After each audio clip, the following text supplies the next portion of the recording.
C'est quand que ça a commencé? Mardi. Semaine passée. Ça a commencé le mardi de la semaine passée. Il y a une trend qui se déclenche sur TikTok.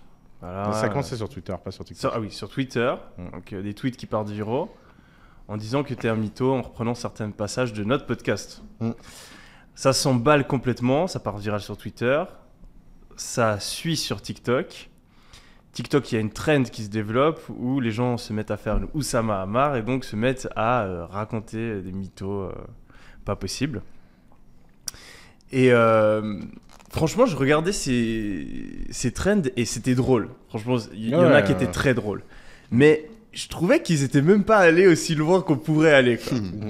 Et on se voit avec Oussama, on devait record des vidéos et là tout d'un coup, je sais plus qui c'est qui a eu l'idée de Baz. Mais non, c'est parce que c'est Basile qui a commencé avec son histoire d'interview fils de pute. Ouais, c'est ça. Genre en mode, moi j'ai toujours rêvé de faire une interview d'Oussama où je lui pose des questions horribles et après tu te dis ah putain mais en fait il faudrait que tu racontes des histoires. Exact, ouais c'est ça. Donc, et l'emballement il est parti de là. Ouais. Il est parti de là. On a quelques idées, on brainstorm rapidement, on était épuisés parce qu'on a record toute la journée. On part. Je vous donne quelques idées. Vous enregistrez une première version qui était déjà pas mal. Je la regarde et je me dis ça va pas assez loin. Putain, on peut faire beaucoup mieux. Et là, il y a une opportunité, tu vois. Il y avait vraiment une opportunité de faire un gros délire. Du coup, on réfléchit chacun de notre côté. Basile et Arthur se mettent à développer une histoire. Je me mets à développer... C'était Writer Room, quoi. Ouais, c'était ça. Il y avait équipe de prod. Parce que toi, t'étais en train de faire des appels. Hein. Ouais, j'étais en train de faire des appels. Donc pendant plusieurs heures, on brainstorm, etc.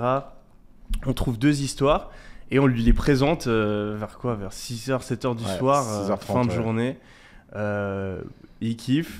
On se met devant la cam. On était 4 dans une pièce. Et on enregistre ces putains d'histoires.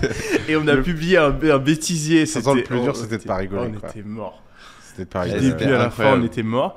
Et c'est parti ultra viral. 3 millions 5 de vues sur la première histoire.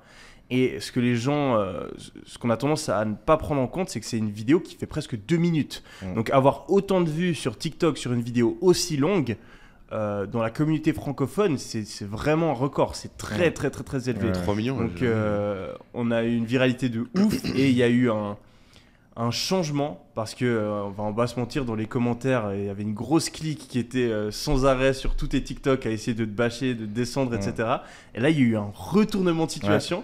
Les gens, en fait, ont compris parce qu'il y a énormément de personnes en fait, qui ne te connaissent pas, qui ne savent pas qui t'es, qui ne connaissent pas ta personnalité, qui ne savent pas ce que tu as fait dans ta vie. Ils ont juste vu ta gueule pendant des jours et des jours sur TikTok. Et là, ils se sont rendus compte, en fait, le mec, il est marrant.